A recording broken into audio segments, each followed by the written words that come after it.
ఇక్కడ పూర్తి స్థాయిలో జిఎస్ఎల్విని కన్స్ట్రక్షన్ చేసిన తర్వాత ఇక్కడ మనకు ఇరువైపులా కనిపిస్తున్నది అసెంబ్లింగ్ యూనిట్గా మనం చెప్తాం. ఇక్కడ ఒక ప్లాట్ఫామ్ నుంచి ఒక ట్రాక్ మీదుగా ఇక్కడ దూరంలో కనిపిస్తున్నటువంటి లాంచ్ ప్యాడ్ మీదకి దీన్ని చేర్చి అక్కడి నుంచి ప్రయోగించడం అనేది జరుగుతుంది. పూర్తిగా మనకు జిఎస్ఎల్వి యొక్క కన్స్ట్రక్షన్ అయిపోయిన తర్వాత ఈ విధంగా కనిపిస్తుంది. ఇక దీని యొక్క కాన్ఫిగరేషన్ కనుక మనం గమనిస్తే ఇక్కడ జిఎస్ఎల్వి మార్క్ 1కి సంబంధించినటువంటి హైట్ ఎత్తు కనుక గమనిస్తే ఇది 49.13 మీటర్లు ఉన్నట్లుగా మనం చూస్తూ ఉన్నాం. ఇక్కడ దీని యొక్క బరువుని దీని ప్రయోగ సమయంలో బరువు లేదా లిఫ్ట్ ఆఫ్ మాస్ అనేటటువంటి పదంగా దీన్ని మనం చెప్తాం.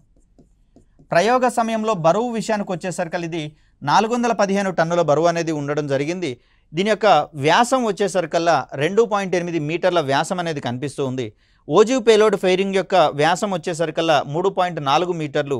ఈ ఓజివ్ పేలోడ్ ఫెయిరింగ్ యొక్క హైట్ ఎత్తు వచ్చేసరికల్లా 7.8 మీటర్లు అనేది కనిపిస్తుంది.